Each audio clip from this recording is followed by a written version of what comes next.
Traffic আইন ভঙ্গের অভিযোগ উঠেছে খোদ পুলিশ সদস্যদের বিরুদ্ধেই। নম্বর বা রেজিস্ট্রেশনবিহীন কিংবা ড্রাইভিং লাইসেন্স ছাড়াই পুলিশের গাড়ি হরহামেশাই চলতে দেখা যায় রাস্তাঘাটে।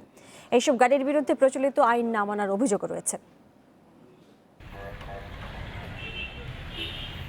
নম্বর প্লেটহীন মোটরসাইকেল, মাথায় নেই হেলমেট, যাচ্ছেন রং সাইড দিয়ে। তিনি পুলিশের এক কর্মকর্তা। তার এই বাহনটির নেই রেজিস্ট্রেশনও। এই দৃশ্য চোখে পড়ে রাজধানীর কম বেশি সব সড়কেই। নাম্বার প্লেট আছে, এটা লাগানো হয় না। ঠিক আছে, সমস্যা নেই। না, আমার কাছে না এখন। এটা তো পুলিশের গাড়ি। এটা প্লিজ, আমি এখন কথা বলবো না প্লিজ। নাম্বার প্লেট নেই, আমি তো নিউ গাড়ি নিচ্ছি এক মাস। আমি আপনাকে কেন দেখাবো বলেন? আপনি দেখতে পারেন আমার কাগজ। আজকে যেহেতু বন্ধের দিন, আজকে একটু রাস্তাটা ফ্রি আছে, সেজন্য এখান দিয়ে যাচ্ছি। আবার যানজটে আটকা পড়ে সাধারণ মানুষ যখন রাস্তায় অপেক্ষায় থাকেন ঘন্টার পর ঘন্টা, তখন পুলিশের গাড়ি একমুখী রাস্তাতেও দিব্যি চলে যায় উল্টা পথে। নিয়ম আছে, কিন্তু এখন তো বাধা দিলেও মানে না, কি করা যাবে। যাচ্ছি আর হাতে অলিগুলি মাঝখানে ঢুকে গেলে তখন হয়তো মিস্টেক হয়ে যাবে।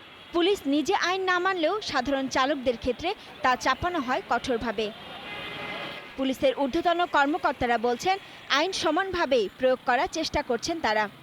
পুলিশ আমরা আইন প্রয়োগ করি, আমাদের লোক যদি এই আইন ভঙ্গ করে, এটা সাধারণ যারা যাত্রী আছে, সাধারণ যারা চালক আছে, সাধারণ জনগণের মধ্যে একটা ভুল মেসেজ যাবে যে পুলিশ আইন মানে না, আমরা কেন মানব। এই জন্য আগেই আমাদের নিজেদের ঘর ঠিক করতে হবে। বিআরটিএ বলছে, রাস্তায় পুলিশের আইন ভঙ্গের বিষয়টি খতিয়ে দেখা হচ্ছে। আমাদের বিভিন্ন রকম সীমাবদ্ধতার কারণে আমরা 24 আওয়ার্স দেখতে পারি না। আমাদের কাছে যদি কেউ অভিযোগ আকারে কোনো চিঠিপত্র বা ইমেলে কোনো একটা অভিযোগ প্রেরণ করে, আমরা যথাযথ ব্যবস্থা গ্রহণ করি। পুলিশের আইন ভাঙার প্রবণতায় সাধারণ মানুষের মধ্যে বিরূপ প্রভাব পড়ার আশঙ্কার কথা বলছেন অনেকেই।